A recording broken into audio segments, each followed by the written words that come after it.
Library is one of the historic libraries and also the Central Library of Westchester County. We've been engaged in library work since as far back as 1896. We received our charter from Melville Dewey and by the state of New York. So on behalf of the Library Board of Trustees, the library staff, and also the community at large, the city of Mount Vernon, we would like to welcome you here to this event today. We also partnered with the Decipher and also Black Westchester. We pretty much are ongoingly engaged with these entities, which are great. They usually come out and support at any and all costs. So we appreciate you. The Mount Vernon Public Library appreciate you, and we'd like to continue our partnership. Part of the Decipher series is a lecture series that aims to entertain, engage, and enlighten the audience.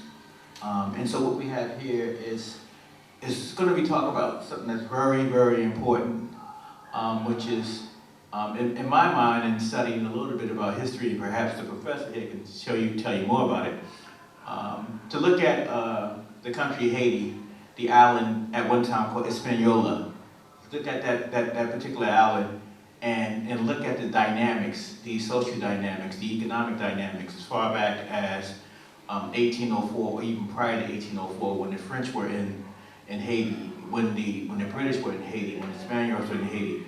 Our Haitian brothers actually had to fight 3 different fronts with various different armies and defeat all of those different armies. So when you're talking about Haiti, you're talking about fighting. Haiti was the second most successful revolution in the New World as we know it.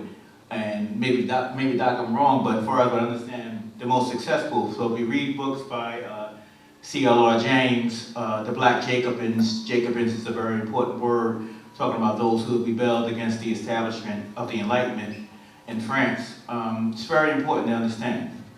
And so, the good doctor is going to actually talk about who's Castro Desroches, meaning the rock. Yes. The rock. Desroches. Yes. Meaning the rock, which is very important. The rock where the castle has stood. Very important name. Dr. Castro is going to talk about the impact of Baby Doc and the impact of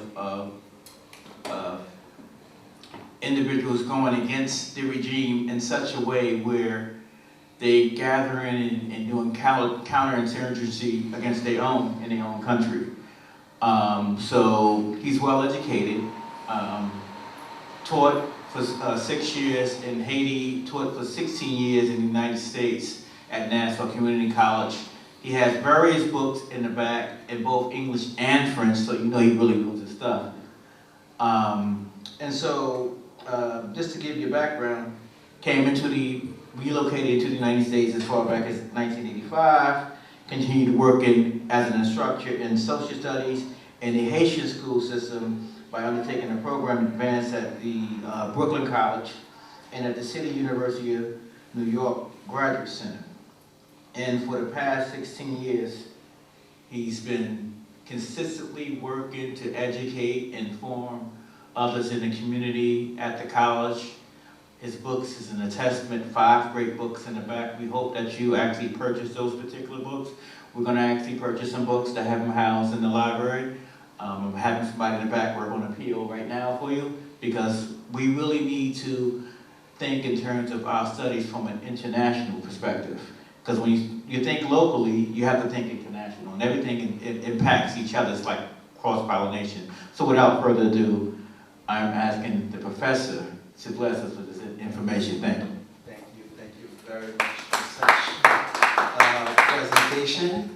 I'm very, very happy to be here back in Mount Vernon, because Mount Vernon was my hometown when I arrived in the US as an immigrant in 1985. This is where my only child was born, and I take the opportunity to thank my very good friend. We go way back 40 years in Haiti when he was a young teacher and I was his mentor. And when I came here, he invited me. It was a small room and we were three, himself, myself, and my girlfriend at the time, who became my wife and the mother of my child. My son, Castro Desroches, also, is a great artist. He was invited to come. He was born at Mount Vernon Hospital, and I'm so delighted to welcome him and to welcome you, to welcome his girlfriend also, to come to the iconic city of Mount Vernon to attend that presentation. So as it was mentioned, in the past 6 years I've been very active writing and publishing, and I had the support of my son also because he's always the one to do the covers of the book for me, and he helped me a lot with the publicity. I wouldn't be the writer that I am without his support. So today I want to talk a little bit about my journey as a writer, and I've been writing about Haiti. What is my approach to writing? And I have a tendency to write humor, and how do you reconcile humor with the tragic situation in Haiti? So the theme of that conference is writing about the Haitian tragedy. Lately, in the past 4 or 5 months, Haiti has been in the news a lot for all the wrong reasons.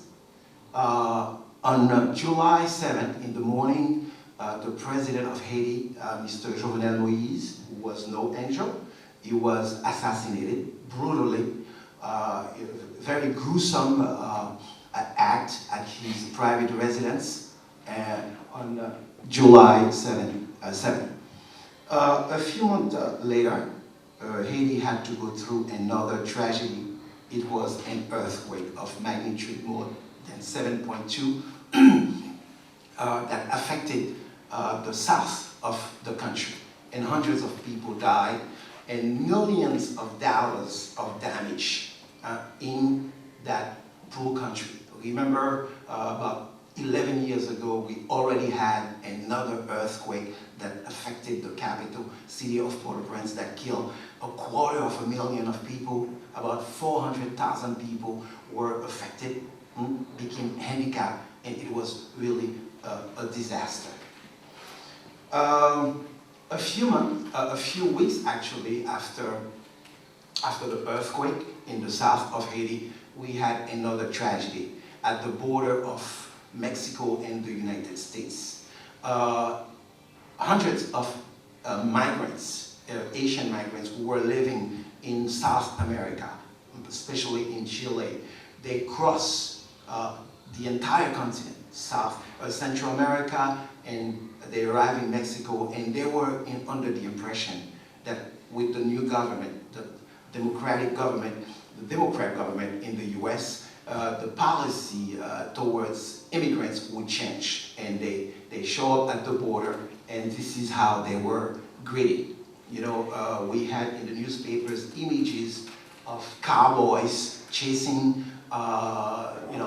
Asians, as though we were going back in time at the time of slavery. These images were very disturbing, and nothing really has been done to change the policy towards these immigrants.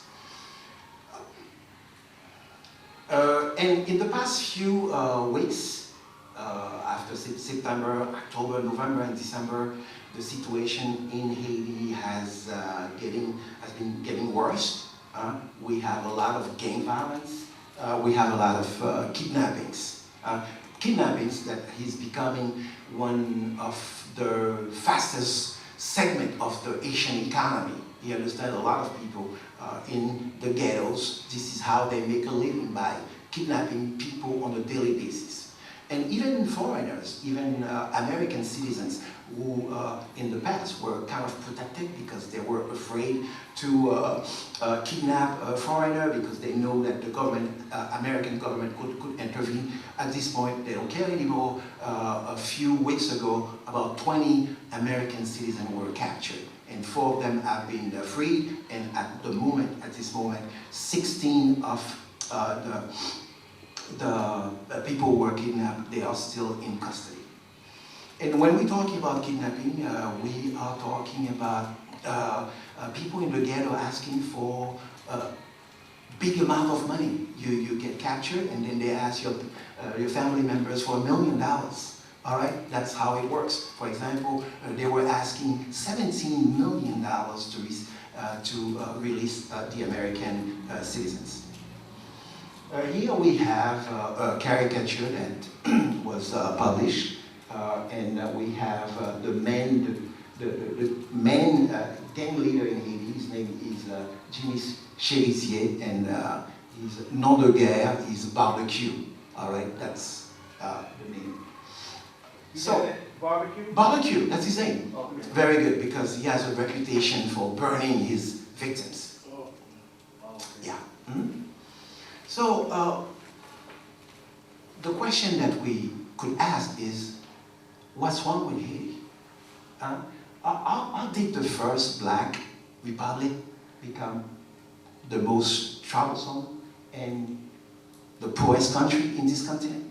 Because Haiti has always had that reputation, the first Black Republic. This is the only time in history that Black slaves were able to create a country. It was not done before Haiti. It was never done before in this continent and around the world. So the history of Haiti is unique. When we take the American Revolution, for example, it was done by the slave masters. A lot of, the fathers of that revolution, they had slaves. But in Haiti, the revolution was a revolution from below. And the slaves are the one who initiate that revolution. So Haiti is the country where Blackness stood up for the first time. Black Lives Matter. Black Lives Matters. This is Haiti we're talking about. Before Barack Obama, before Dr. Martin Luther King, before Malcolm X, we had Haiti. Haiti was a pioneer in the restoration of Blackness, of the dignity of Black people in this continent. Haiti was the mecca of Blackness.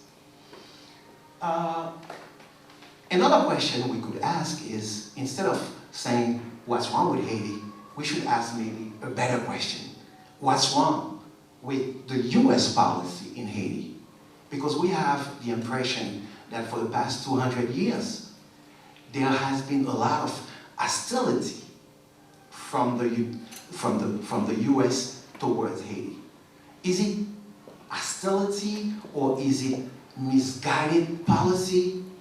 We let the question open. Maybe that will be the topic for another conference. This is not where we're heading today. But when Haiti proclaimed its independence in 1804, people here in the US, they were not excited about it. You know what I'm saying? They felt threatened by that. I mean, it was really scary to see Black slaves, you understand, uprising and creating a Black republic and having victory, just like it was mentioned, not only over France, but over England, over England also. So, so the policy of the United States toward Haiti has been very, very tough. To understand Haiti today, we cannot go all the way back to the independence. If we want to start, at a later date, we can say that if you want to understand Haiti, you have to go back maybe to 1957. 1957, this is the turning point in the history of Haiti. This is when medical doctor François Duvalier, aka Papa Doc, this is when he became the president. And he was going to change the course of history in Haiti. This is when we were going to experience a degree of violence that we have never seen in the history of this country. So it was a Sunday, September 22nd, 1957. This is when Papa Doc Duvalier acceded to power. Before Duvalier, before 1957, Haiti was the typical Caribbean island paradise, island resort, not too different from the Dominican Republic, not different from Cuba, not different from Jamaica. As a matter of fact, Haiti was one of the best destinations in the Caribbean. Haiti had some kind of identity. There was something fascinating about Haiti, the first Black Republic, and to go to Haiti to enjoy the carnival, to go to a voodoo ceremony, you know, and to enjoy that French and African and Creole. So it was, a lot of people were going to Haiti, a lot of important people, actors, writers. It was their destination. For example, we had people like Langston Hughes, who was a friend of Haiti. We had Aimé Césaire, who was born in Martinique, and is a towering figure in Caribbean literature, maybe one of the most famous writers in the Caribbean. He went to Haiti. He taught in Haiti for a few months. Haiti was the place. You understand? If you were going to the Caribbean, you had to go to Haiti. That was Haiti before 1957.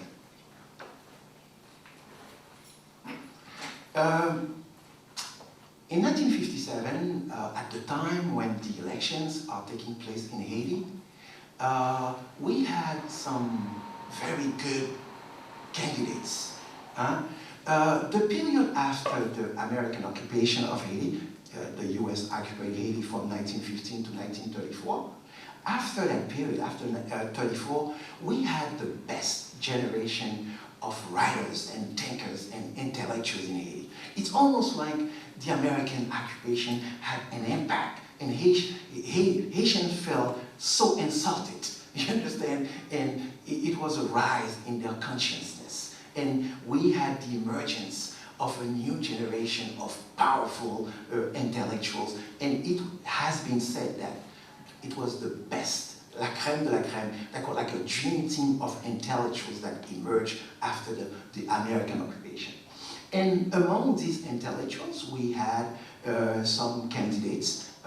The three most famous candidates in Haiti in 1957 is, first of all, we had Clément Jumel. He was a technocrat. He was an economist who was educated in the US. The kind of technocrat who could have played a very important role as a president, because Haiti is a third world country, and to have someone who's knowledgeable in economy would have been a great thing.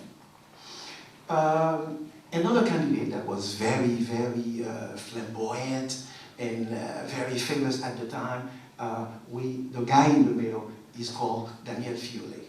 He's probably the guy with the aura of glory. He has a sense of humor. He's a great speaker, you understand? And he's very popular with the masses in the capital city of Port-au-Prince. But one thing about him is that he's like a populist. This is someone who cares a lot about peasants and workers in factories, and is not perceived. He's seen by the US as a socialist. This is a danger, you know. And the third gentleman that we have here is Louis Desjois. He's from the traditional, let's say, mulatto aristocracy. This is a guy who studied agronomy in Belgium. So he belongs to the upper class. He's an entrepreneur. He's a very successful capitalist. And this is a guy who also could have played a role in the modernization of Haiti. However, the least likely candidate to become the president became the president of Haiti, François Duvalier. Even though François Duvalier was an intellectual, he was a medical doctor, but this is somebody who was very shy and very reserved, some kind of like a shadowy character. You know, you don't know what he's thinking. He's not a speaker. Even when he goes to meetings, he's not going to be speaking, all right? So François Duvalier is seen by many as an outsider. He doesn't have the eloquence to become president of Haiti. But 1957, he's going to be selected by the Haitian army to become the president of Haiti. Even though for the first time in 1957, we were having what we call free election. Everybody was invited to vote, but the one vote that matters was the vote of the army. And when they asked the chief of the army, Cable, his name was Cable, when they asked him, why did you choose this guy? Why him? You know what I'm saying? Why you selected the worst candidate? And he said, I'm a soldier. I just do what my boss asked me to do. And when he said my boss, he was referring to his boss, not in Haiti, but in Washington. In Washington, this is the guy that they wanted, and I just obeyed. And of course, Cable, just a few years later, he was going to be exiled by Papa Doc. He was going to pay the price. So, starting in 1957, there was a dramatic change in the history of Haiti. Some people say often that power corrupts, you know, but with Papa Doc, the violence didn't start when he acceded to power. Papa Doc was a violent man before he got into power. You know, he had his henchmen already, he had his boogeymen already, and they were dropping bombs already in Port-au-Prince. At one point, François Duvalier had to go into hiding before he became president, because he was perceived by many as a terrorist. All right? So, basically, in my books, especially the last book, Tales from the Island of Papa Doc, I compare the accession of Papa Doc to power to COVID-19. Because, starting with Papa Doc, we started to have what we call social distancing in Haiti. Haitians are very, very friendly people. I was born in a place called Martissan, a few kilometers from the capital city of Port-au-Prince. And in my community, it was like a big tribe. You see what I'm saying? We had that sense of conviviality, living together. You know, everybody is like, it's like a big family. But when Papa Doc acceded to power, people started to pull apart. Why? Some of them were supporting Duvalier, the others were not supporting Duvalier, and at one point, a gathering, such the gathering that we have today, would be perceived by the government as a conspiracy to overthrow the government. You understand? When I was a kid, I'm not sure if it's true or false. It was said that in order to organize a party at your house, you had to go to the precinct to ask for authorization. Because if you have a gathering of, let's say, 20 people, the government is going to think that these people, they are conspiring to overthrow the government. So, social distancing. At the time, if you are a supporter of Duvalier, even if you are a friendly person, you stay away from other people because you don't want Papa Doc to know that you are being friendly with rebels. Confinement. Starting with Duvalier, people started to be very afraid. It's almost like the air outside was saturated with COVID, you know, and people started to be afraid because when you go out, you don't know if you are going to come back home. I can give you an example. I mean, I was living in Martissan, and the school where I was going to, the director of that school, he would never go out. You would always see him at the school, or he would be sitting outside, but you would not see him walking around. You know, maybe in my lifetime, in many years that I live in Martissan, I saw him once. It was a miracle to see him passing in front of my house. It's almost like he was living in a home detention. You see what I'm saying? Confinement. You have to live into hiding. Political mask. Under Duvalier, you had to wear a mask. You understand? You had to pretend that you are a supporter of the government. Even if you were in the opposition, you had to pretend that you were from. You cannot be neutral. At my house, for example, in Martissan, even though we were against Duvalier, we had something just like this at the door. So if the tonton macoute, if the boogeymen, they come to the house, they can see, oh, they are supporters of Duvalier. So we don't have to do anything to them. You know, you have to wear that mask of being, you know, for the government. Yeah, so the difference between previous governments and the Duvalier regime was that we always had a dictatorship in Haiti. We always had authoritarian government. Yes, of course. But with the arrival of Papa Doc in power, it was a big change because Papa Doc understood that he cannot rely on the army, you understand, to maintain himself in power. Okay, he has to have his own army. That's when he created, okay, like his own death squads, his own boogeymen. They wore like a blue uniform, and they were called the tonton macoute, and I call them the men in blue. You know, very fierce characters. All right, and they were everywhere. They were everywhere in the streets. Sometimes they had their machine guns, sometimes they had a pistol, and the one who were too poor to have a weapon, they would carry their machete, you understand, in the street. It was a very, very intimidating situation. Let's see. Okay, very good. So, François Duvalier is someone who arrived to power in 1957 with one goal, just to keep power, to maintain power for as long as possible.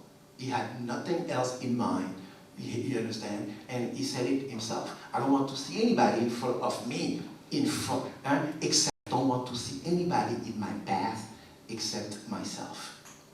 So, 14 years after his arrival to power, okay, he was very sick.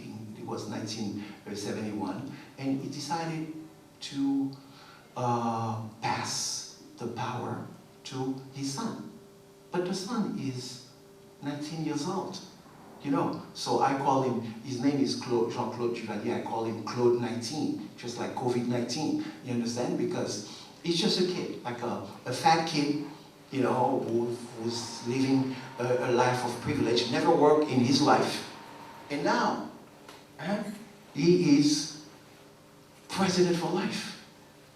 He hates that idea. He doesn't want to become president for life. In his pictures, you can see these two pictures. You have his father presenting him to the public, you understand? And in the pictures, he appears to be very upset. Why me? Why don't you choose my sister? My sister is smarter than I am. You understand? She's older, she has more experience, she likes power more than I do. This boy is 19, he's a playboy, you understand? He has a life of privilege, he doesn't want to become president for life. When the idea of Jean-Claude Duvalier, the 19-year-old boy, becoming president for life of Haiti, when people heard about that, they were surprised. The Asian ambassador of Haiti in the US was asked by a journalist, is it true that Papa Doc is going to select his son as president for life? And the Asian ambassador in the US said, no, the president is not crazy. But a few weeks later, he was removed from the post, and Papa Doc introduced his son as the next president for life.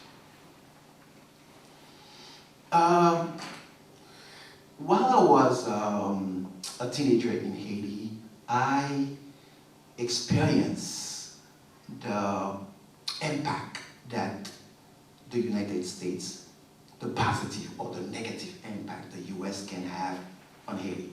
What happened? In 1976, Jimmy Carter, the pastor, was elected president of the United States. And he came with different policy, human rights, protection, defense of human rights around the world. You understand? And the government in Haiti, I mean, that young boy being president for life did not suit well with Jimmy Carter. He wanted to do something about that. And remember that the US wants to get rid of Cuba also, communist Cuba. And how can you blame the Castro regime when you are supporting, you understand, the incompetent and violent regime of François Duvalier and Jean-Claude Duvalier?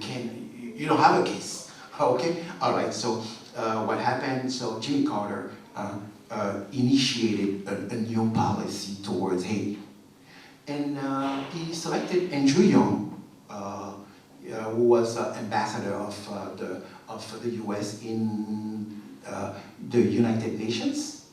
Andrew Young is a very prestigious man. This is a man who was involved in the civil rights movements in the 60s with Dr. Martin Luther King, all right? And he's going to send Andrew Young in Haiti to speak to Baby Doc. To do what? To stop the bloodshed, you know? Things have to change. We cannot continue accepting, you know, the repression, the violence that is taking place in Haiti. We have to find a path to democracy. And can we have democracy when the president is for life? We have to have elections. What? Okay. So it's a very difficult situation. The American government, they have no major problem. They want the Duvalier, but president for life, you know, it's a little kind of old, you know, regime. We would have to find a way to change things. A few years later, in 1986, after 29 years in power, it was the end of the Duvalier regime. On the night of February 7, 1986, an American plane, went to Haiti to pick up, you know, Baby Doc Duvalier and to take him to France. And Haitians were very excited about that. I mean, all over the world, whether we were in, you know, Miami or New York or Boston, you know, and France, Haitians were delighted. Finally, after 29, the long night of the dictatorship. And they thought Haiti was going to become a new country. It was like a new independence. It's a new era in the history of Haiti. However, what they did not understand, it was Duvalierism without Duvalier. You understand? We were under the illusion that Duvalier was gone, but he was not gone because Baby Doc Duvalier had selected the new government that was going to replace him. And the strongman of that government was the chief of the army called Henri Naufy.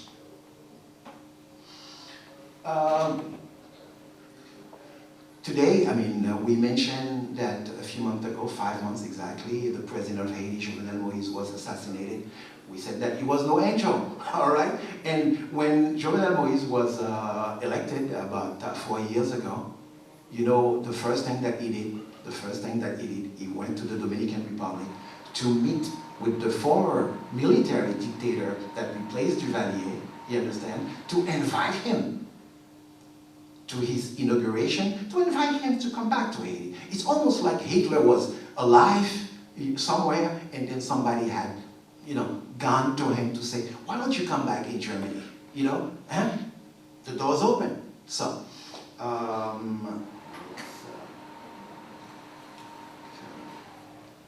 okay, so the theme of that conference is not only, you know, the history of Haiti. I just wanted to give like a context, a global context, but I wanted to talk a little bit literature. You know, why do I write? Okay, my journey as a writer. What do I write? I write to keep memory alive. One thing that a flaw that we have as Asian is the tendency to forget. And when we forget, we tend to make the same mistakes. You see? We forgot that the Duvalier regime was the most violent in the history of Haiti. And today, the grandson of Papadoc is basically candidate. He wants to return. And he started to have some kind of popularity. Why? Because people forgot. And people have even a tendency to say, oh, under Papadoc, things were better. You know, young people were born in 2000, you understand? They have no idea what Haiti was like under Duvalier, or what Europe was under Hitler, for example. They think, oh, under Hitler everything was fine. So why do I write? I write to share the traumatic experience of the past. But when we think we're talking about the past, we are talking about the present. The people who are in power in Haiti are what I call les enfants, the children of Papadoc. Why do I write? Because silence is not an option. You know, as someone who was born in Haiti, who grew up there, who has experience all these years of repression, of violence, I feel it's my duty to share that experience with the new generation. Because this is one of the main problems in Haiti. For example, in the Dominican Republic, they had a violent dictatorship also. They had Trujillo. But you know what happened? When Trujillo was assassinated in the Dominican Republic, they made a law. It's people are not allowed to speak in good terms about Trujillo, just like what they did in Germany. You know, it's a crime. You see what I'm saying? To say that Hitler was a great man. You know, it's hate speech. But in Haiti, we never did that. You understand? We allow people to go back and to try to write history. So I think it's my responsibility as someone who has lived through that period to share that experience with the younger generations. Why do I write? Even though I've been living here for what? 36 years, I spent more time here in the US than I spent in my native land of Haiti. But like the famous Russian writer Vladimir Nabokov said, the writer was leaving his country, he carries his country in that luggage. Even though I'm here in the US, but I still have Haiti in me. I brought Haiti with me, you know, here. And every day, of course, I am adjusting, you know, to the United States. I enjoy, you know, the privilege of going to school, of teaching, of having access to books, you know, of having, you know, I would say a decent life. But at the same time, you know, I don't forget. I cannot forget Haiti. I would like to forget Haiti sometimes, to move on, to say, well, my country, my native land is doing well. I don't have to think about it, but I cannot. Okay? Every time the news, they come from Haiti, they are soaked in blood. Well, I also write to entertain. You understand? Because as a writer, you cannot be always talking about tragedy. You see what I'm saying? What am I trying to achieve? To have people cry? You understand about the tragedy? No. You know, I try to find some kind of humor in the political scenes also, because Haiti, you know, has that political scenes that is filled with a lot of funny characters. You know, people who they have one dream to become the next Papadoc. You see, and this is one of the flaws that we have as Asians also. Okay, and somebody said that if you put two Asians in a deserted island, they will create 3 political parties. You understand? There's that tendency. Okay. you know, to want, oh, I am the man, I am the party, I have my own party, it belongs to me, you understand? When I die, I'm going to transfer my party to my son. You see, that's the mentality, you know, the division, the unity that we had that allowed us to accomplish that feat, that independence. We tend to lose it, you know. Individualism, you understand, is one of the main flaws that we are dealing with. Okay, so I said, why do I write? Some people know at a very young age that they want to be writers. Personally, it was completely different from me, okay? When I was very young, what I knew is I did not want to be a writer, all right? For example, we have this gentleman, René Depestre. He's a very famous Haitian poet. He became a sensation at a very young age. He was about 22 years old, and he published a collection of poems. And this is something that is probably unique in the Haitian literature. He became very famous. His poetry was so amazing. So this is a guy when you're very young that he wanted to be a writer. Personally, I didn't want to be a writer. Why not? Why not? Because writing, at the time I was in Haiti, was a very, very dangerous activity. All right? Writing was perceived to be a very, very subversive activity. You know, if you are a writer and you are not a supporter of the government, you understand, your life is at risk. For example, in the 70s, we have, I'm sorry.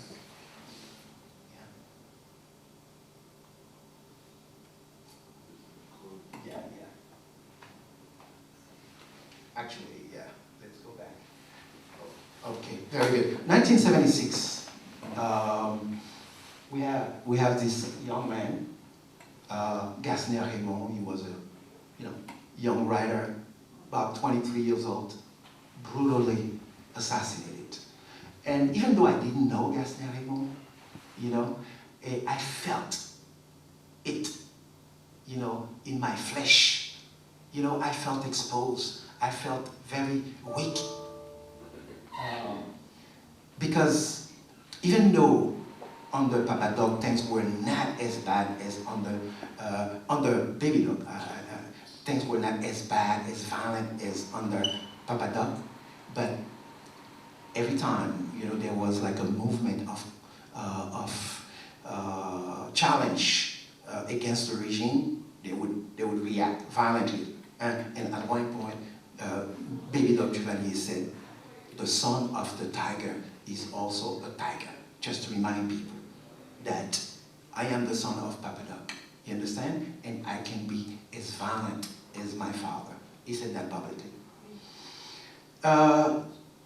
Under Jean-Claude Duvalier, the situation was a little different. Less violence, but the fear never went away. I can share a personal experience with you. A Sunday, I went to a soccer match at one of the most popular schools in Port-au-Prince. The match is going to start, and I see 3 police officers coming. And then just the view of the officers created a panic, and everybody started to just go away. And I'm here and I'm thinking, what's going on? What happened? We are talking about 3 police officers. They didn't even pull their gun, but they came to intimidate, and everybody was flying. And I can tell you that I'm here, I'm standing, and I'm looking, and at one point I realized, oh, I have to run. I have to run also. And when I got out of that school, and I felt ashamed, I felt diminished. Here I am, a young man in my country, you understand? I'm a student, I didn't do anything wrong. I came to attend a soccer match, and I have to run, for my life.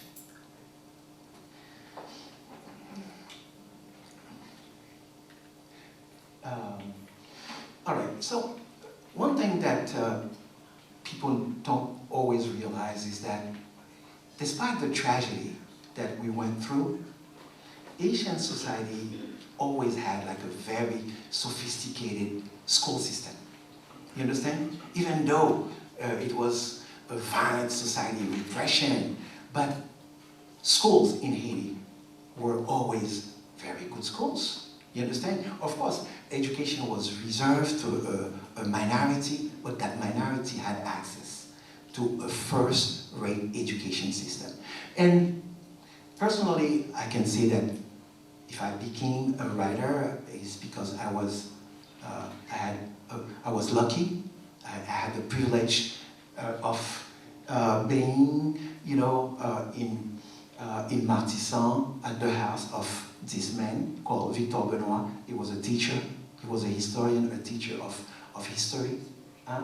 And I was exposed to a lot of Asian intellectuals, a dream team of thinkers. People were very, very sharp, very, very, very bright.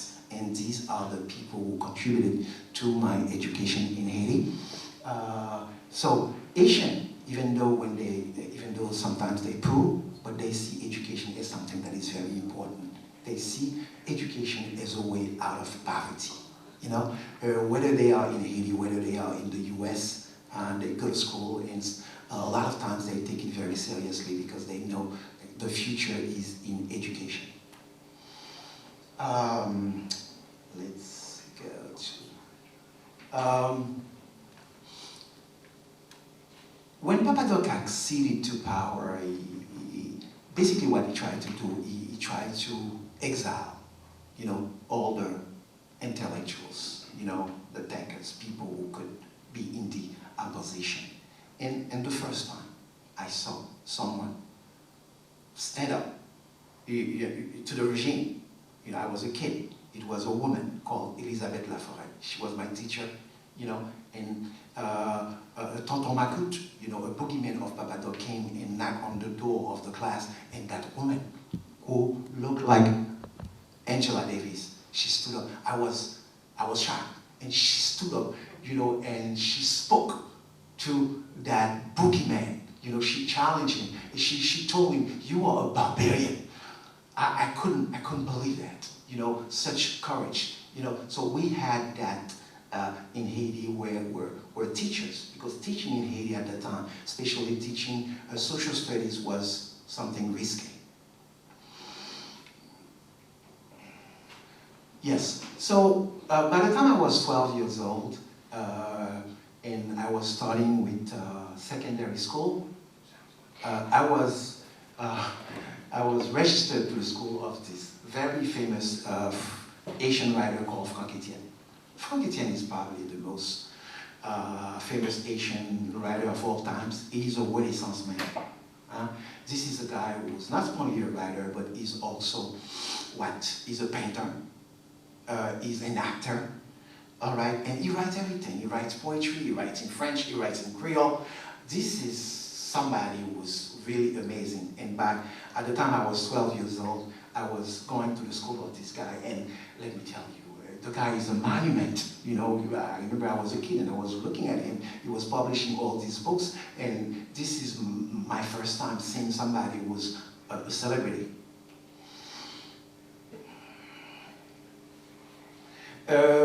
A few years later, I went to another school, and it's the same situation. I'm exposed to very famous Asian writers. A lot of people were exiled by Papa Doc, but some Haitian, they decided, no matter what, they are going to stay in Haiti. They know that they could not engage in politics, but they were going to engage in education. You understand? Engage in education to prepare, for the future. We need a new generation of Asians. We need a new generation of people who are educated. And the teachers, the brightest mind in Haiti would be high school teachers. Can you imagine? We talk about very famous writers, people who have published a lot of great books, and they are high school teachers. And I had that chance to be exposed to these great minds. For example, here, okay, we have Jean-Claude Fiore, Carlo He's from the neighborhood. This is somebody he knows very, very well. At the school, you know, near the house of Mr. Carlo Jean-Baptiste, we had another teachers of literature called Willie Philotette.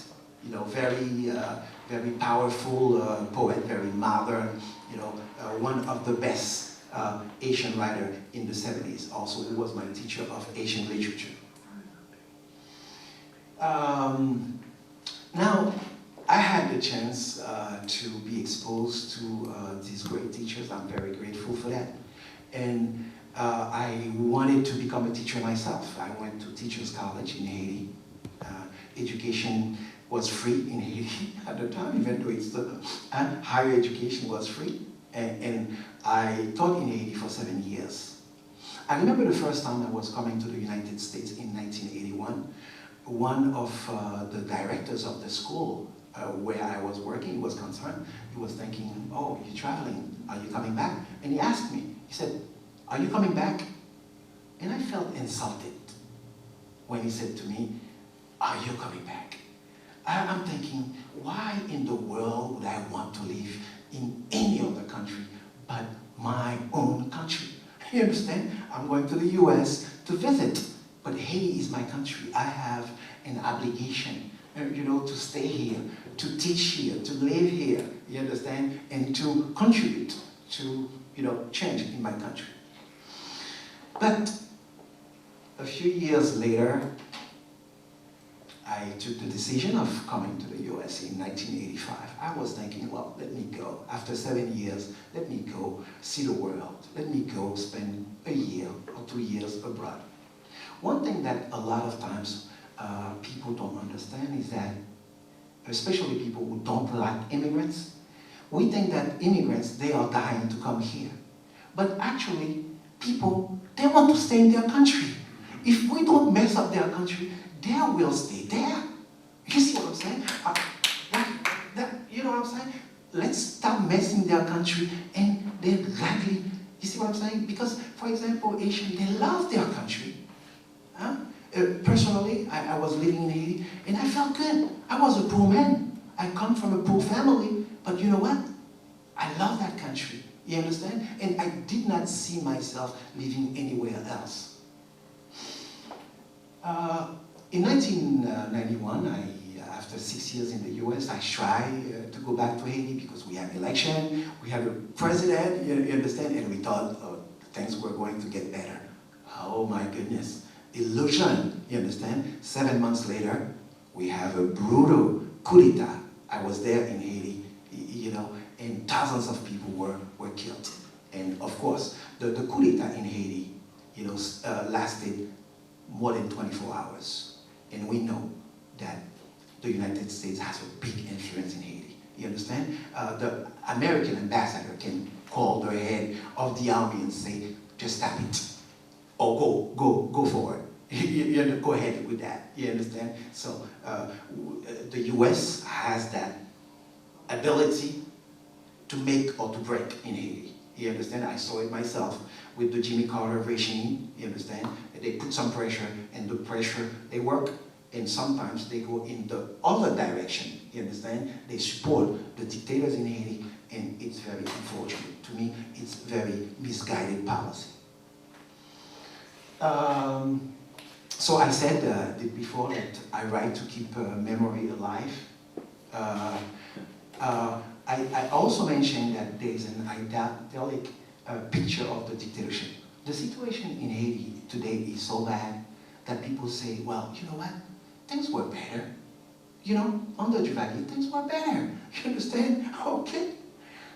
So my responsibility as a writer is to bring some clarity to the way things were, what I saw, what I experienced. I was a child and I was living in fear. I remember I was maybe 6 years old, okay, and the Tonton Macoute, the boogeyman, they came to my neighborhood, okay, to arrest a few people. And I saw the few people who were arrested, and I was about 6 years old. And I cried. I said, my brother alone. Leave my brother alone. You understand? I was 6 years old. You know, why? Because I had an older brother, you know, every time we were talking in the house about him, because he was in the opposition, we feared that he was going to be arrested. And when I saw this man, you know, arrested, I thought he was among them, and I shouted, you know, to the boogeyman. So what kind of writing do I do? What kind of writing should I do? Should the writing be only political? Should the writing be historical? Or should the writing be academic? I started to publish articles in around 1990, 1991, you know, in Asian newspapers in Brooklyn. I started with sport because I was a reluctant writer, you understand? You know, I had that trauma, you know, from the time I was living in Haiti, even though I was living in the US, I didn't want to do writing. And then I move on to kind of political writing, you understand? Trying to analyze the situation in Haiti. And one thing that I realized when I was writing is that sometimes it's difficult to convince people with political arguments, with rational. It's almost like sometimes I feel that Haiti is still living in the Middle Age.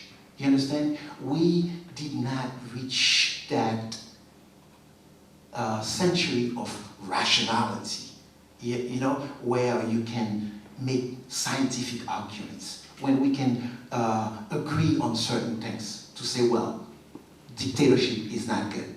We have to go forward to democracy. You understand?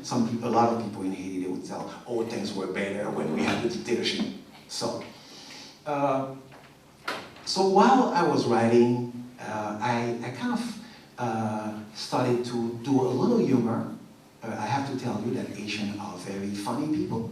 You understand? Very funny. Sometimes you will not know that. It's not always obvious.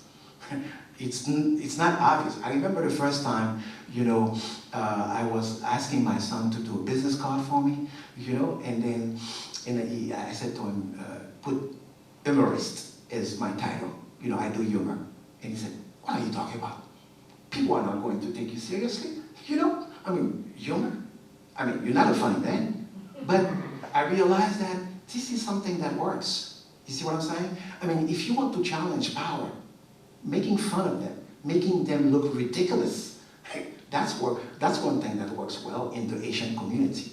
And in a way, I had to reinvent myself. Forget about that rationality, forget about these papers, you know, that are very articulate, you understand? Okay, let's have some fun, you know? Let's expose them, you know? Let's show to the public that we are dealing with caricatures. These are not human beings, they are caricatures. So this is when I started to do that political humor. And I wanted to find my own voice. I didn't want to become a writer just to become a writer, just to add a new book to the Mount Vernon Public Library. You know, you have millions of books like that, you understand? And like the famous American writer Bukowski said it, don't do it. You understand? That don't add another bad book to the library. So I waited. I wanted to take my time to find my own voice. Yeah, a voice that would be distinctive. So when someone takes a book that I write, he can see, this is, you know, I recognize that voice in that book. So a lot of books have been written about the Duvalier regime, you know, so why write another book about it? So I had to kind of reinvent, you know, the type of writing that was done about Duvalier. Most of my books are written in French. I've published 5 books in French. But the French that I use is, I would say, a French with a Creole voice. You know? So if you are reading a book, for example, from me in French, you realize that I'm not a Frenchman. You understand? I'm not a black Frenchman. You know, I am Asian. All right? And you have to discover that voice. And the Asian public, they love that. You understand? While even you are writing in French, but they feel, you see what I'm saying, that originality. They feel the country. They feel the land. You see what I'm saying? In that writing. So in my writing also, I use some words that I create myself. For example, the capital city of Haiti is called Port-au-Prince. I started to call it Papadopolis. You know, it's like the city of Papadoc. So I created a new term. So I do that all the time. So it's a way for me to fight the dictatorship of the dictionary. Forget about the dictionary. Sometimes you have to create, as a writer, you have to create your own words to express yourself better. So I take a poetic license also when I'm writing, because as a writer you have to be bold, you have to be adventurous, you understand? You don't want to be boring, you don't want to write like the average Joe. You want to create, you're not the greatest writer, however, you have your personal voice. People can, without knowing, you know, without reading your name, they can say, ah, I recognize that writing. Okay, so I create words, sometimes I use misspelling also. You know, I misspell a word voluntarily, you know, to create, you know, a better word. So, in the past few years, I've been very active. In 2015, this is when I published my first book in French. It's called Les Enfants Malades de Papadoc. This is a book that took me 6 years to write, from 2009 to 2015. I remember my son used to make fun of me. You know, he would say, Papa, you know, Pop, how is the book coming along? Because it was taking me an eternity. I was in agony. You know, I wanted to write a book, but I did not want to write just a book. I wanted to have something really special. All right. So this is in this book that is written in French. It's like a collection of short stories, and the theme that I treat is political madness. Madness, because politicians, they are mad, especially in the third world. Became the president of Haiti. He was selected by Hillary Clinton, who went to Haiti to impose him as president. So I decided that was a very interesting topic, and I wrote this book, also called Chronique de la décadence du chef suprême. All right. So I mentioned that before, and the crazy part is that there's a possibility that Michel Martelly might become president of Haiti again. So my question is Michel Martelly the favorite candidate of the United States? And when we talk about Michel Martelly, we are talking about the most despicable character in Haiti. It's almost like Hillary Clinton went to Port-au-Prince, to Haiti, and asked, who's the worst individual in this country? And they say, oh, it's Michel Martelly, of course. It's Michel Martelly, it's well known. And she said, this is the guy I want for president. You know? And not only that Michel Martelly became president, and he was invited to the White House, and Hillary Clinton and her husband, you know, they said it publicly. They said, we love this guy. It was in the newspaper. You see what I'm saying? It's not something political, you know, we just love him. And this is the kind of people they impose on Haiti. This is another caricature because, you know, I publish caricatures also. So this is in the same. In 2017, I published my third book. It's about a very famous professor of political science who was teaching in France, he taught in the Caribbean, he taught in the United States also. And he went to Haiti after the dictatorship, and he has his dream also. What is the dream? To become president in any condition. And when the election were being held for the first time after Duvalier, it was 1987, when they realized that the Haitian people were going to vote freely, they attacked Bloody Sunday. They went to the pole and they shoot people with their Bible, people who had gone to church, you understand, after going to church, and they are so happy. For the first time in their lives, they are going to vote. You understand? After 29 of dictatorship. But you know what? The military government said to the American government that the person who's going to to win the election is a communist. You know? Okay. Of course, it wasn't true. You understand? But that's what happened in Haiti. Bloody repression. Let me try to finish. So aside from this book in French, I have worked with artists, Asian artists, you know, to create caricatures also. I often publish caricatures in the social media. Yes? I have a question. Yes, sir. I looked... Use the mic, please. Sure. No problem.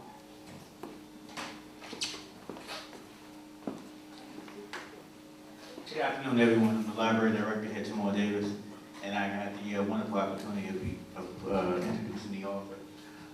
You have great topics, great ideas, great concepts in terms of books. One of the things that we do see is that Netflix and movies and what have you is really, really big. Have you considered actually licensing your books to movies or auction agreements or what have you? Actually, to be honest with you, I never did. My son is always talking about this. He says, well, this is where you should be heading. You know, but I honestly, I am not there yet. You see what I'm saying? I'm trying to write, but my son is in that field. Yeah. He's in advertising. He does a short movie. Actually, one of his movies, what's the name again? You Love Me. You know, had millions of views on YouTube. And he's in that field. Maybe, you know, in the future he will convince me. It's just that I think it's a great opportunity for you to consider in terms of expanding your audience. Yes. I'm an old-fashioned man, you know. Well, he maybe got that option out for you. Exactly. Yeah, but it's great material. Yes. I look forward to purchasing the material for the library. Thank you. Wonderful, thank you very much. I'm finishing in 2 minutes. Yes, so when I started to publish in 2015, I realized that I need that contact with the public. You know, I don't want to publish a book every 2 years, and then for 2 years I am absent. You see what I'm saying? I want to have that intimacy, you know, I have to have that contact, permanent contact with the public. And what would I do? I would publish like short stories, you know, things that are funny, that would amuse people about the politicians in Haiti. And I started to work also with some Asian artists, you know, young people. I mean, Asian people are so gifted. You see what? Huh? I mean, they do amazing stuff.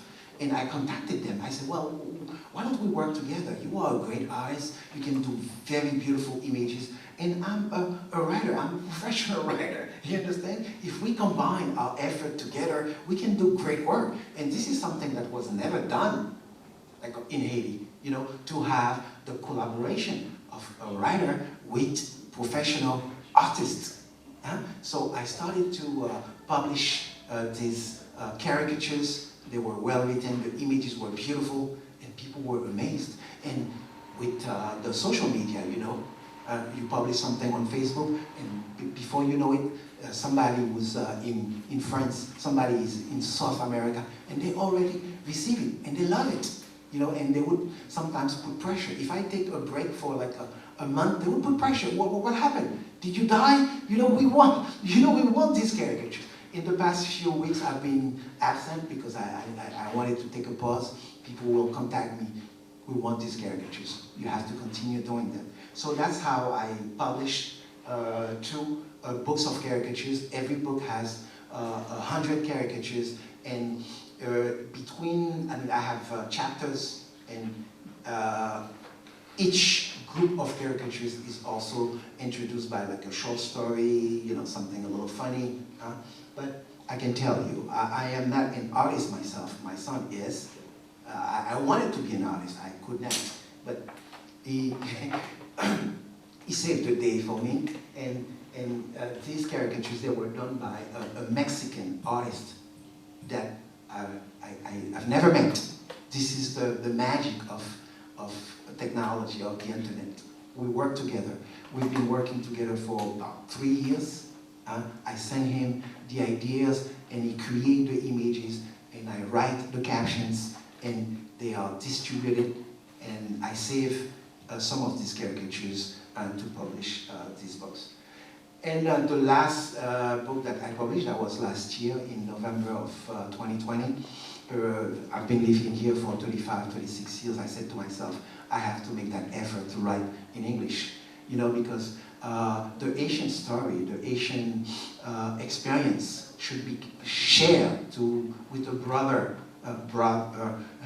public, because there are a lot of people who care about Haiti, not only Asians. And sometimes I find foreigners who love Haiti more than Asians themselves. You understand? A lot of people, they have a great deal of solidarity, and they appreciate Haiti. They appreciate what Haiti did in 1804, you know, and I think it would be a good experience to share these, you know, short stories with them.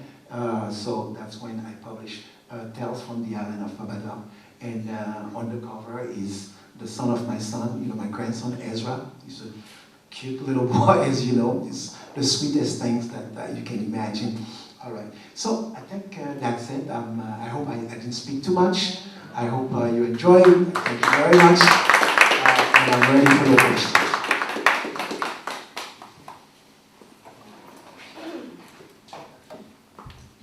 Good afternoon. Thank you for that wonderful presentation. I wanted to ask you, I think you said it was, what leader was it? You said Hillary Clinton came in and basically installed him. Was that, my question is, was that when she was First Lady or Secretary of State? She was Secretary of State of Barack Obama at the time. She was not, yeah. So that was recently? That, exactly. We're talking about 11 years ago. Yes. And he went to Haiti and basically said to the president of Haiti, if you don't install this guy, we have a plane waiting for you right here. Yeah. Very heavy-handed, you know, policy. Yes, ma'am. Good afternoon, and thank you so much for gracing our community with your experience and your wisdom and all your knowledge. So I have, you know, as a daughter of the Caribbean myself, I was born in Jamaica, and you see the legacy of corruption in government, and you see the efforts of well-meaning people trying to defeat that, right? And Haiti, yeah, as a, you know, someone who enjoys history, Haiti has always been an inspiration. When you think about, you know, all that was done and how long Haiti was a free republic, it's just really inspirational. But how do you process the fact that it has taken this long for the mental slavery to be lifted, for the minds of the people to be, to embrace their history of revolution and to understand that the power lies within them. And then I'll just give you one more question as I thought about as you talked before, about the use of graphic novels, because now we have to really try to influence the minds of the young, yes, right? Yes. And perhaps that's where our hope lies. So if you would speak a little bit to why is it taking so long, right? I know that we will win. You know, those of us who are progressive, who believe in the good of mankind, we know we will prevail, but why is it taking so long in countries like Haiti and Jamaica? Okay. Regarding Haiti, I would say that because the Haitian revolution was the first of that kind, because Haiti was a pioneer in the fight against slavery and colonization, and Haiti was able to obtain that independence in 1804 when Africa was not even conquered yet.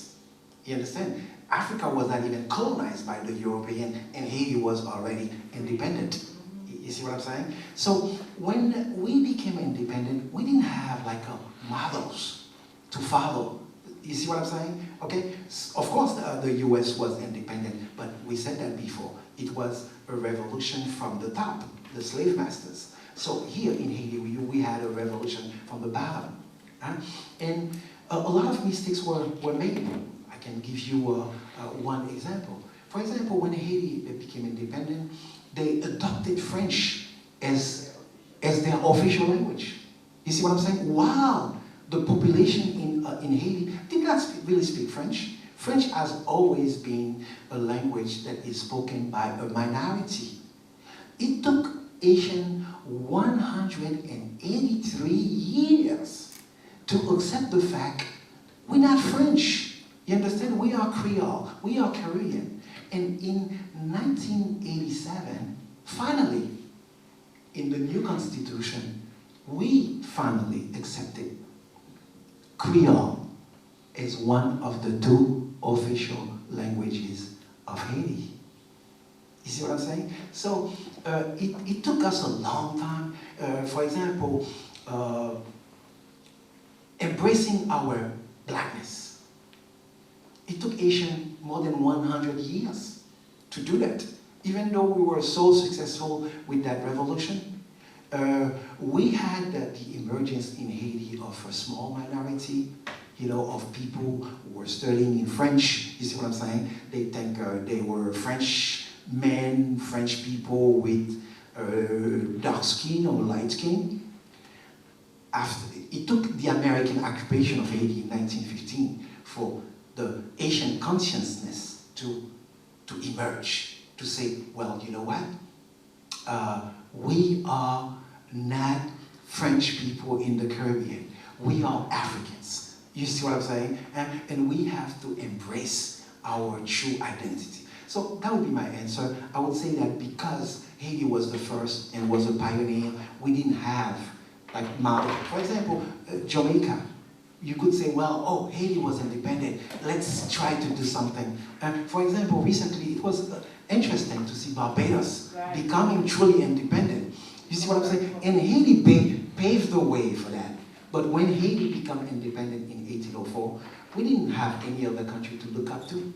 And of course, mistakes were made.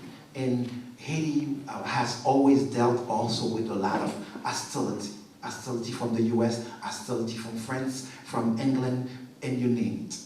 Thank you. You're very welcome. I want to thank you for a great presentation. I find it very interesting. While we live in America, which is not a dictatorship, even though there are people that are trying to take us in that direction right now, I still find the same thing, difficult to convince people, our people, with political arguments, like you said. Yeah. And they just don't get it. And what Sister Delia said about, when we get it, we're dealing with that here. We like to think the US, we like to think we're so much more advanced than everybody else, but a lot of what you're saying, I can relate to covering the Black community, period. As the editor of Black Westchester, I just wanted to tell you, it resonated with me, and I appreciate it. I was not aware of that. Yeah, Thank you. Yeah. Thank you very much.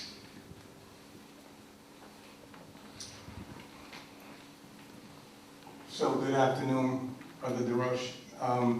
Firstly, let me extend my gratitude on behalf of the organizers and partners of today's presentation, not only the Mount Vernon Library, but also Sister Delia Farquharson, Brother Jeff Monroe, And A.J. Brother Wilson. John. Yes, and so many others. So we greatly appreciate you sharing your insights. I have 2 questions for you. You reminded us of the danger of forgetting the past. And as a native-born African American, one of my concerns is the tendency of African Americans born in the country who are disconnected from the international diaspora to forget the role that the so-called Black bourgeoisie has played in the legitimation of American foreign policy in ways that undermines the international Black freedom struggle. I think I speak for many in saying that one of the missions of this program is to try to recover that sense of internationalism that was very clear about the link between the struggle for black freedom here in the United States and the struggle for black freedom abroad. And so I wanted to know, because the rise of Papa Doc coincides with the emergence of the Cold War and the anti-communist purges under McCarthyism, Yeah.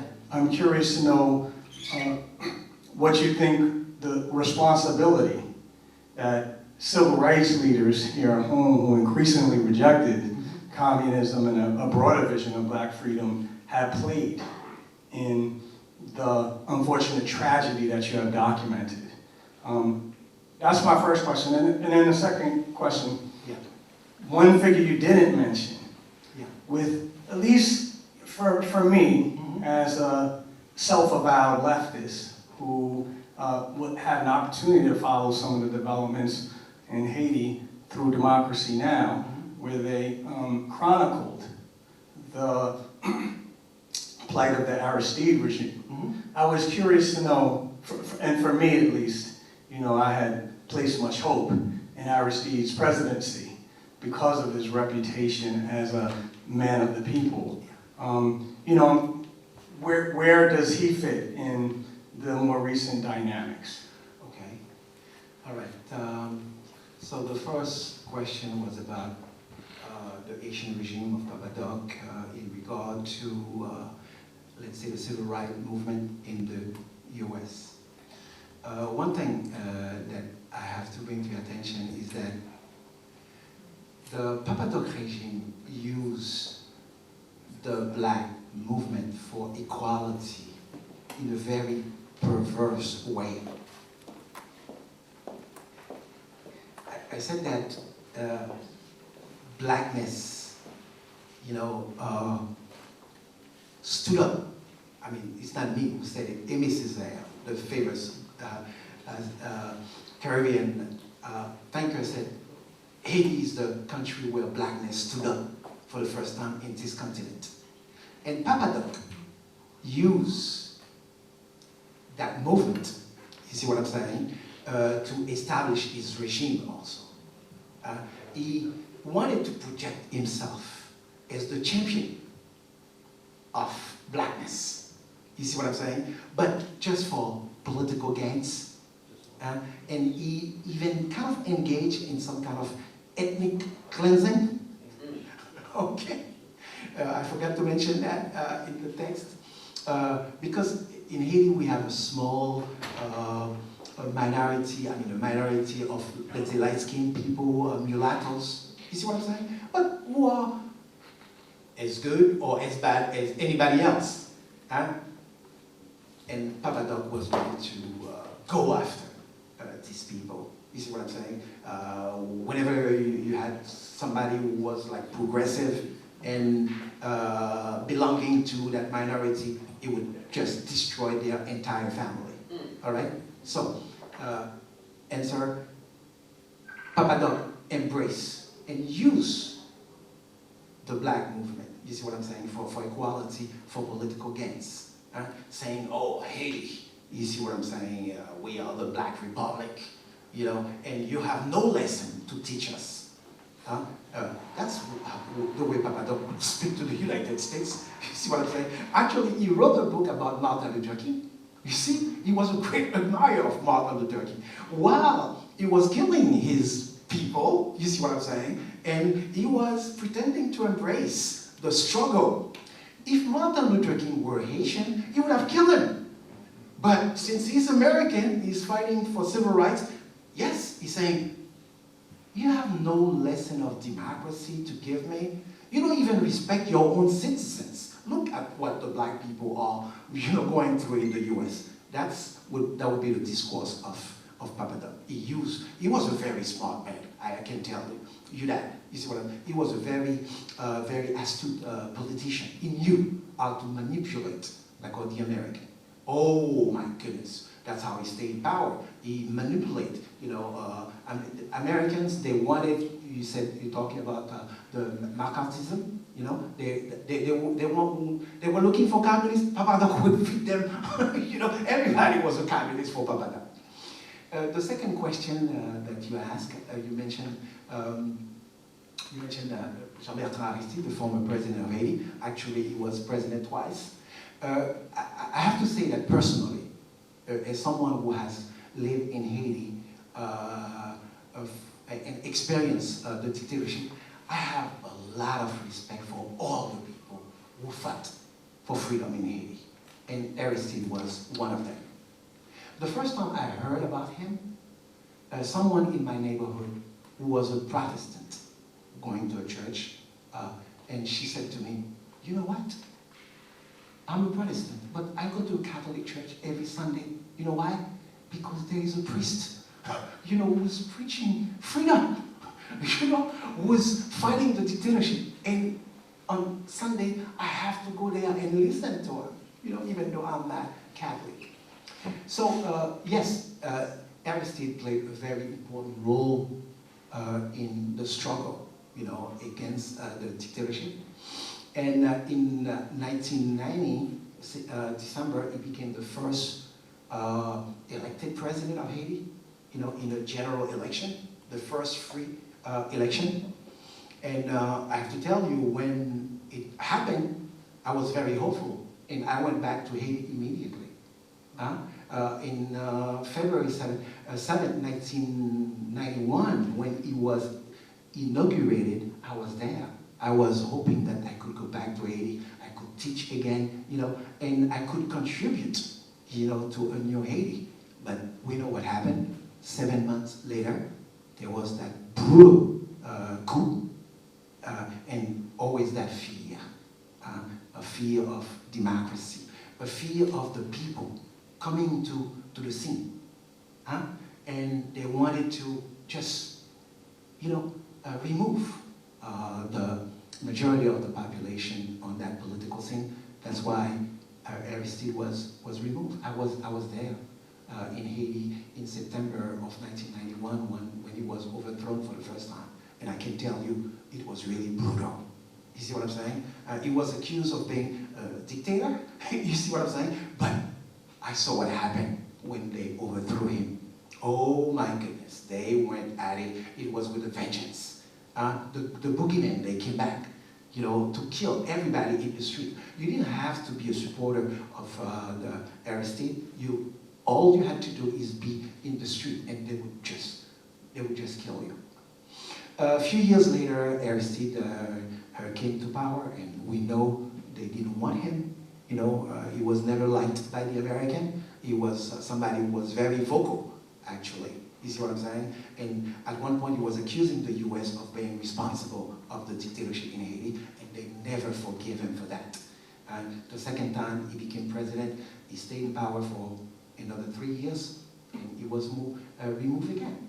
All right? And that's the tragedy of Haiti, where if they think that you have that backbone, if you care really about the weakest, the poor people in Haiti, you're not going to last in power. They go to Haiti to support people who are completely unqualified. We had a good example with Michel Martelly. And when I'm talking about Michel Martelly, I don't know, I cannot even find someone in the US to compare to this character. Really? Can you tell me the name of a musician who's despicable in the US? Give me one name. Lil Wayne. I'm sorry? Lil Wayne. I'm sorry, I don't know him. But is it a male? He's a young man, yes. He's a young man, so he's a choir boy. Compared to Michel Martelly. All right, and this is the guy that they installed in power in Haiti. And if we're not careful, next year, he's going to come back. All right?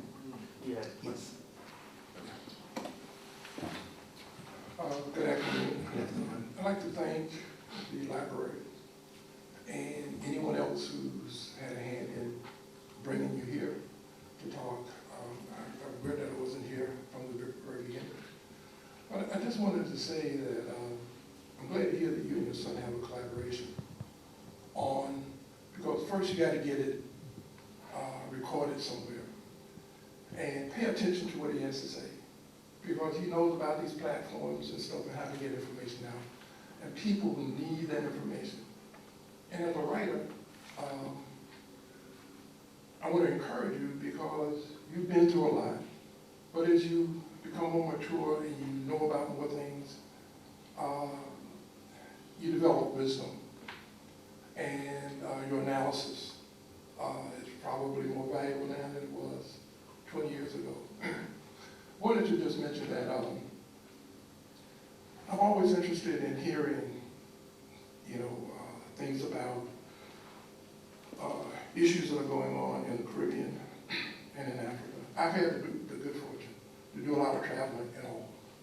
And I happened to be in Haiti back in the early 80s when Baby Doc was in office. And I was just amazed, just in comparing the things that I had learned from Haitians that I had met here in New York, but also the reading and the whole bit.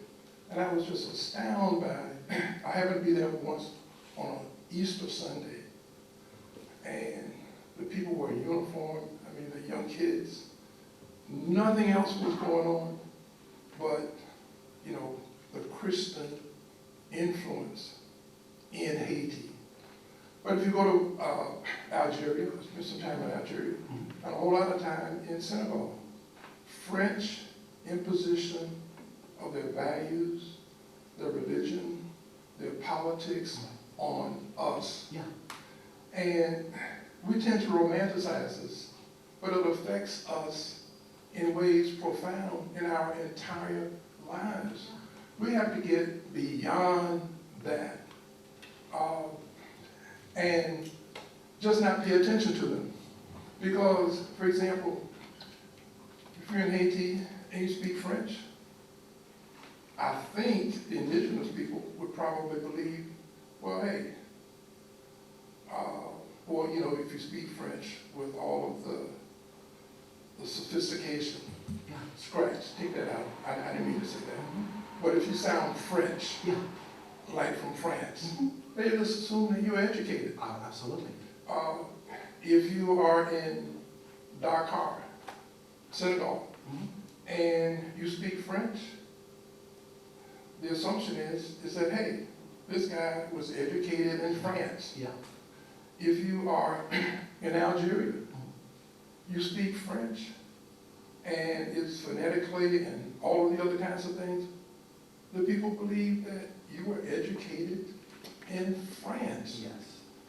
So please pay attention to your son's input and all of the platforms, because we're talking global platforms, and people need to hear about all of the things you do. And one of the other contrasts that I always find when I go to countries, it's a contrast, the economic contrast between the people. Most of the people are economically, financially very poor. But then there's a handful of people at the top that are some of the richest people, some of the best doing people that I've ever seen. Like, for example, in Pétionville. Oh, yeah. In Port-au-Prince. The economy, when I last read it, was second only to Monaco. I've never seen such Disparity. Yes. That's Haiti. Yeah. Yes. And, here in the States, regrettably,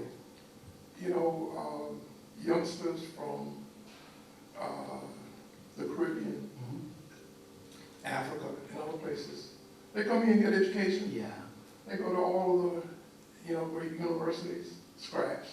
I didn't mean to say great university. They go to the profound universities that the social system has made. And we don't get to know them. They don't get to know us. you know, one of the startling things that I try to share with all my friends, you know, whenever I see them, 65% of the black students at the major universities in the United States, talking Harvard, Yale, Princeton, and those kinds of schools, they are coming from Africa. 65%. And it's not an aberration. It's been like that for like the last 20 years plus. But we don't benefit from all of that because you take that Western education culture, and you integrate it with the indigenous experience. I mean, we would be on a whole different level. You know. So as a writer, I'm encouraging you to make sure, as you write, that you reinforce your authenticity, maybe.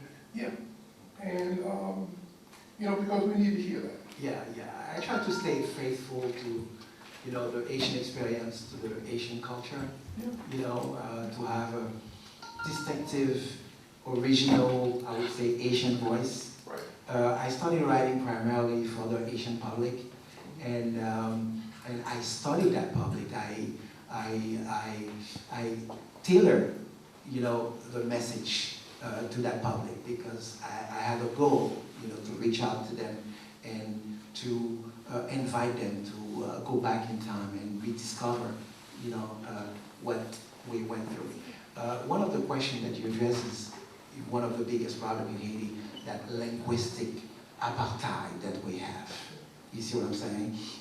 Where, I mentioned that before, we became independent and we felt that we were so French, that French had to be the official language, where French was spoken by just a minority. And until today, it's the same situation in Haiti. You know, very few people, you know, have access to, you know, education, and education is primarily done in Haiti in French.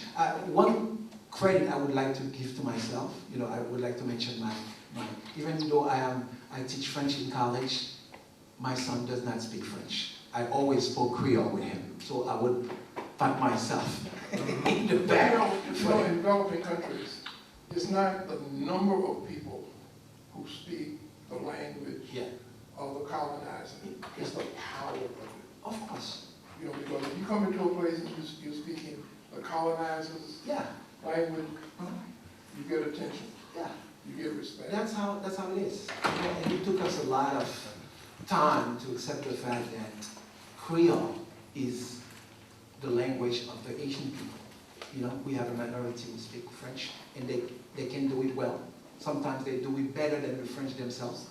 They can write beautiful poetry, beautiful novels, you know, better than the French themselves. But we're talking about a minority. And if we're talking about education, we have to have something that is more democratic, that is, you know, available to the majority. Because we cannot have progress and modernization in Haiti if we don't have you know, education. I have a question. Okay. You made a very important point earlier in terms of the impact of the 1804 revolution and its world impact. I know that there are some historical accounts whereby some people argue that a lot of the American revolutions, or rebellions, if you will, that had taken place from Gabriel Prosper, the Seminole Rebellion, so on and so forth, was based on the impact of the Haitian Revolution. A lot of the slave masters in the United States of America was very upset and also scared, or frightened to death of the Haitian Revolution and its success, not just here in America, but also its impact abroad in Europe and other places where they were engaged in slave trade and their interest, economic interest in Haiti, because Haiti was the world's largest producer of sugar cane, so on and so forth. And how, the way in which the French had actually, when Napoleon went there, he actually had made sure that they wasn't able to produce that particular cash crop. So I want your sentiments on the impact of the 1804 revolution in terms of America and the world.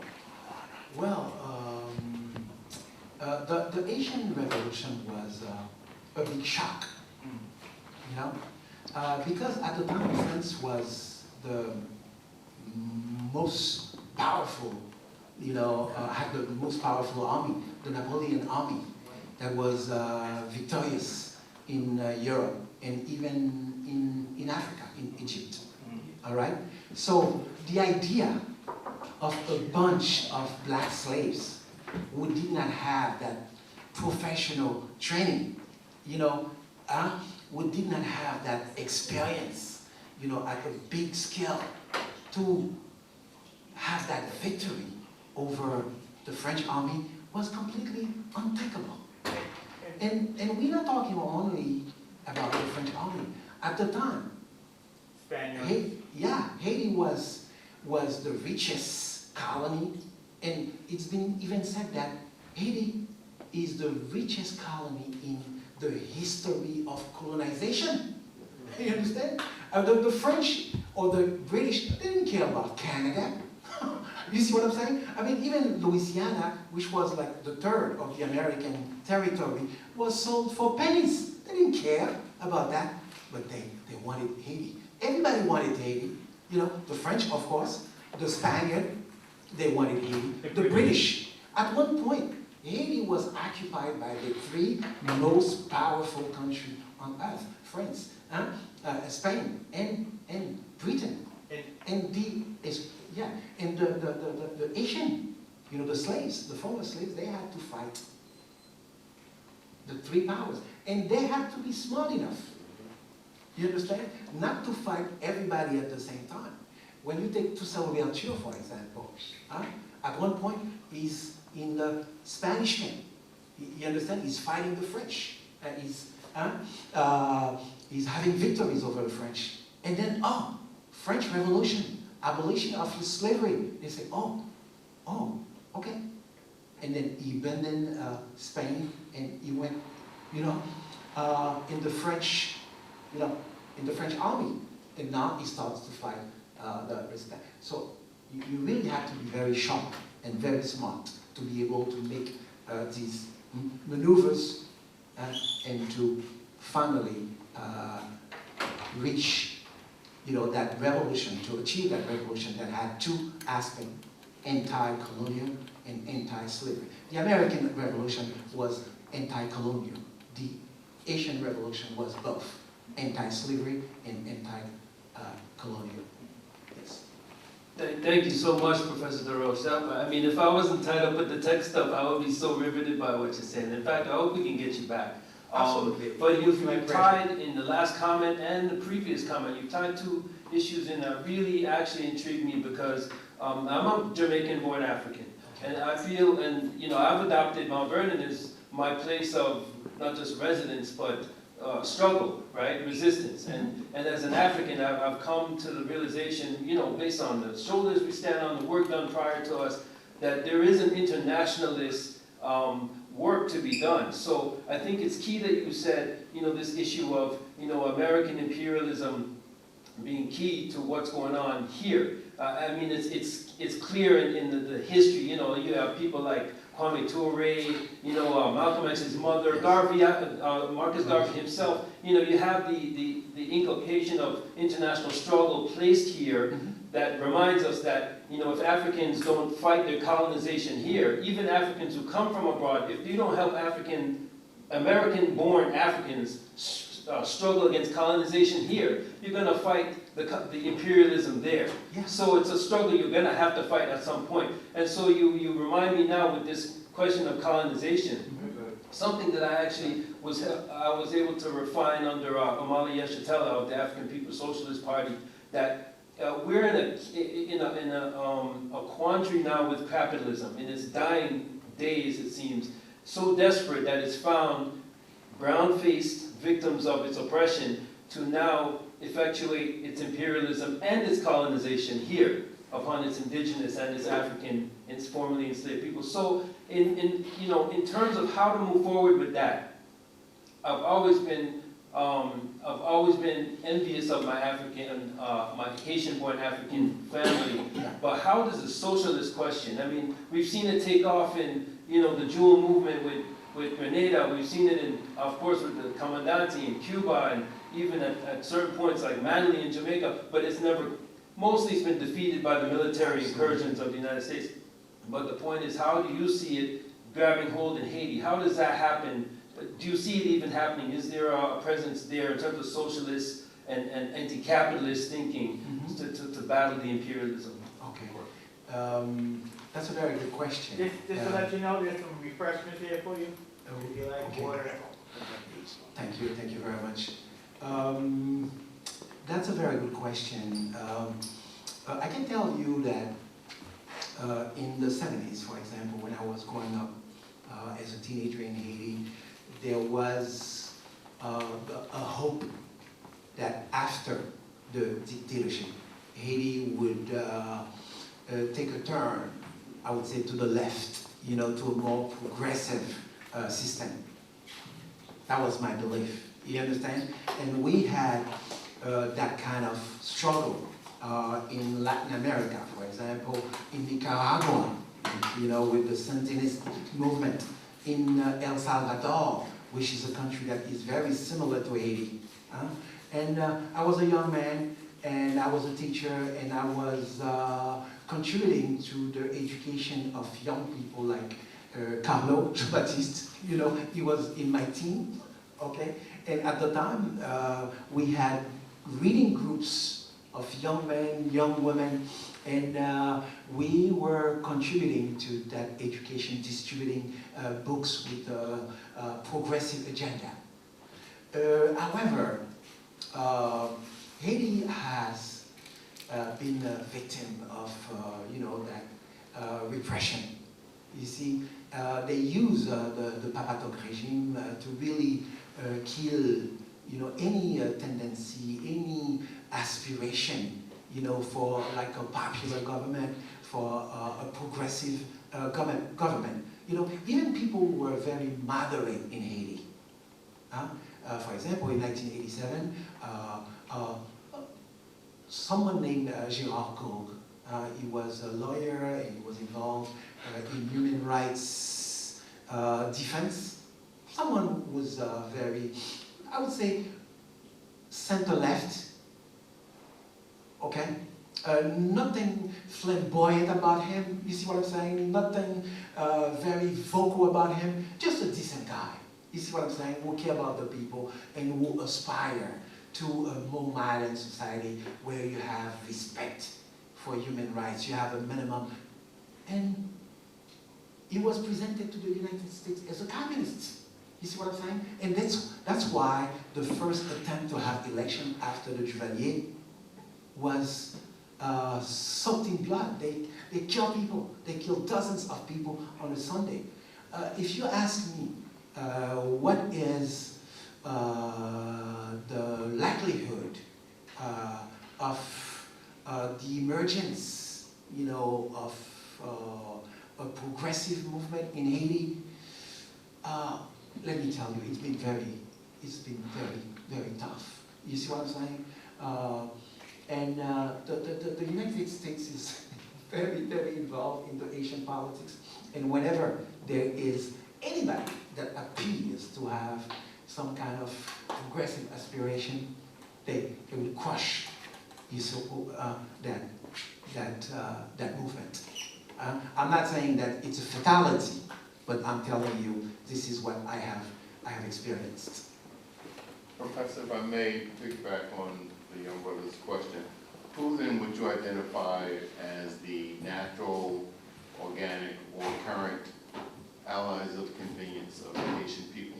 So strategically, to reference the brother's questions, 30 years ago you may have looked toward the African liberation movement in Southern Africa, you may have looked to Cuba, you may have looked to the Soviet Union for strategic allies, who currently, both in terms of late-stage capitalism and the history and the relationship to the United States, who would you identify as being the natural, if not allies, of convenience of the Haitian people? My answer would be, this is something that we have to create, or something that we have to recreate. The situation in Haiti is so bad. The repression, the violence, the fight against any kind of progressive movement has been so violent for the past 60 years that to talk about even an embryo of progressive and I would say a movement from the left, you cannot really talk about that. This is something that needs to be created through education, to mobilization. You see what I'm saying? That's what I would say. For example, I can tell you, for example, in the 70s, even though we had that dictatorship, there was that attempt through education, like I mentioned, and not only in the schools, but in poor neighborhood. You would have young men, you would have young women, you would have underground reading groups of people who are open to everything. They would read Asian literature. They would read things from American literature. For example, we were exposed to Richard Wright, a native son. We would read Russian literature also. We would read Maxim Gorky. And we had that sophisticated, open approach to literature. We would read Garcia Marquez from Colombia. This is what I did with that boy. Okay, that's what we used to do in Haiti, you know. And we were passionate about education. We are passionate about learning. But the Asian society has been destroyed. You understand? The fibers of the Asian society has been repressed so much that we are dealing with like survival. You see what I'm saying? Okay, it's almost like someone today living in Haiti is not really thinking about the country. It's about personal survival. All right. So we have to work hard to create, you know, a new era where people would have that political consciousness, where they can make sacrifice, you know, for their country. I remember when I was living in Haiti, I was a young man, and I was reading about stories about guerrillas, like guerrilla fighters. I saw the story, for example, of a young man who was captured by the Duvalier, and he was killed. He was, killed in the cemetery of Port-au-Prince, and he had that picture. And I can tell you, when I look at that picture, I said, this is the way I would like to die. You see what I'm saying? And so today, you know, at that age, whenever I see that picture, and I see, wow, this is so beautiful.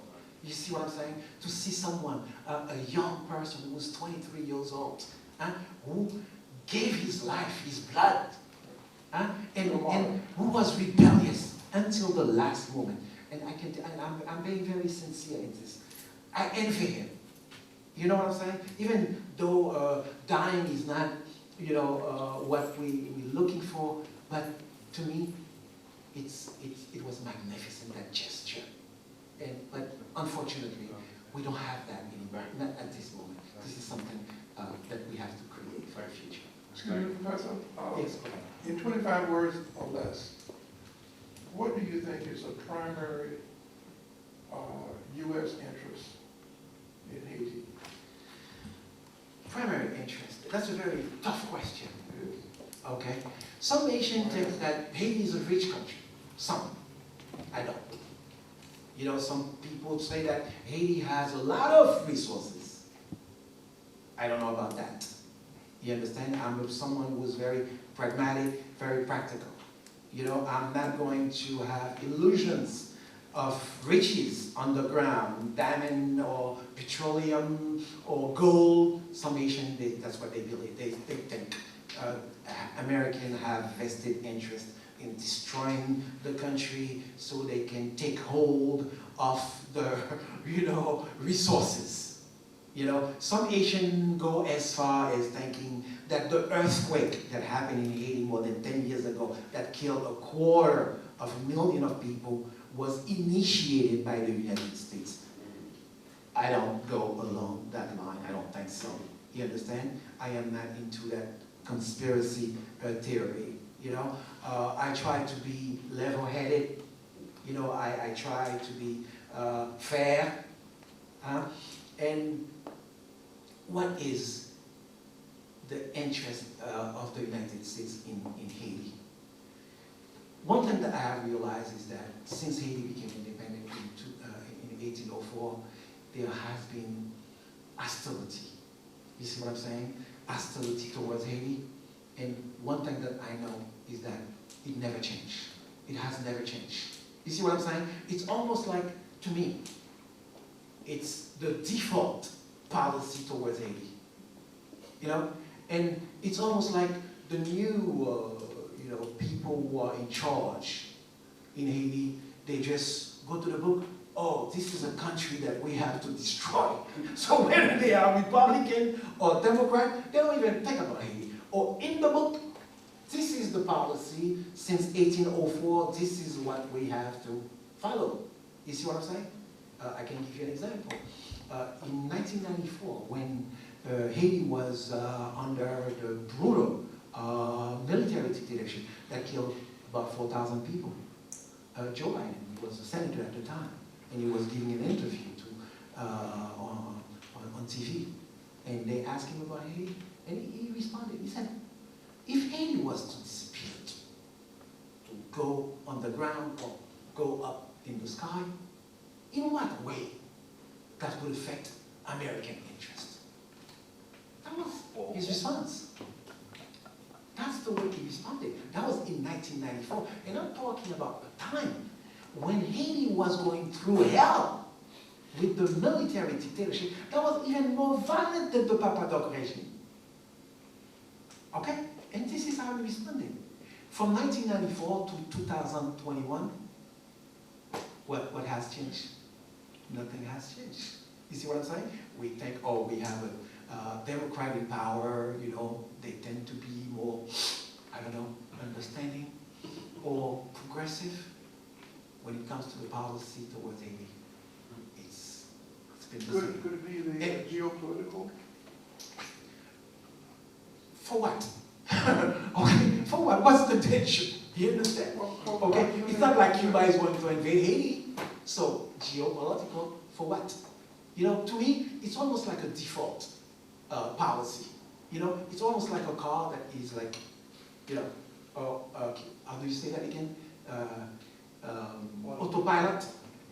And that's the policy, and it does not change. And nobody's going to say, oh, well, no, we have to change things into Haiti.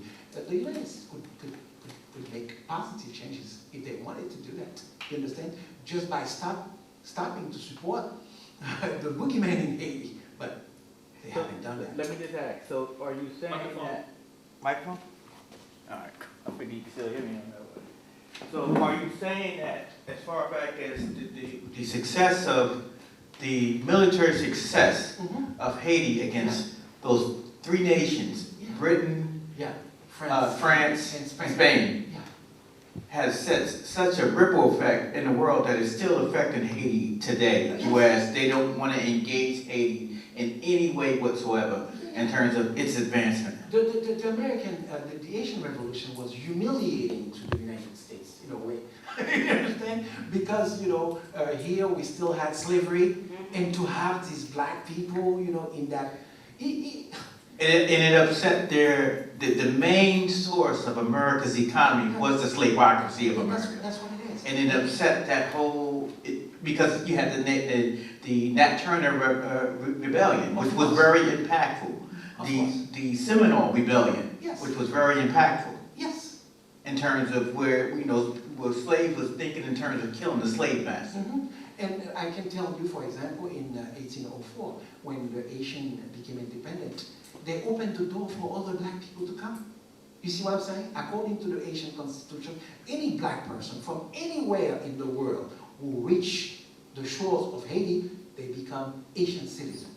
You understand? Yeah. And according to the Constitution also, racism was abolished officially in Haiti. You know, all Haitians are black. That was the Haitian Constitution. So that division based, that colonial model based on skin tone was destroyed. And it seems historically the only country that was really supporting Haiti during the rebellion was perhaps Simon Bolivar, Venezuela, and a lot of the Latin Americans was actually supporting Haiti in such a way where they was trying to make sure that it gets back on its feet, whereby the other nations did not support Haiti at all. Well, yes, you have had that in the past, I would say 20 years, you know, some kind of solidarity between Venezuela, and you have had that from Cuba also, all right? Venezuela especially because they were grateful because the Asian, they contributed to the independence of a lot of countries in South America, especially Venezuela, and the government in Venezuela was, you know, very, wanted to show some kind of gratitude and solidarity towards Haiti. Yes, they did help Haiti. Unfortunately, that help was, you know, being stolen. You see what I'm saying? I mean, billions of dollars. They're talking about $4 billion that could have contributed to a change, you know, modernization, you know, a departure from that poverty, but did not happen. All right, because we had in power people who were totally corrupt. You understand? And they had free access, you know, to the money, and they became multi-millionaire, and nothing happened. There's no pursuit or anything to try to get that money back. I'm not sure if it's 3:15 already. It's been 2 hours. You have another question? No, I don't want to abuse your hospitality. and we don't want to abuse yours either. So on behalf of everyone, I'd like to thank you for coming out and spending time with us. Please do consider Brother Jeff's invitation to the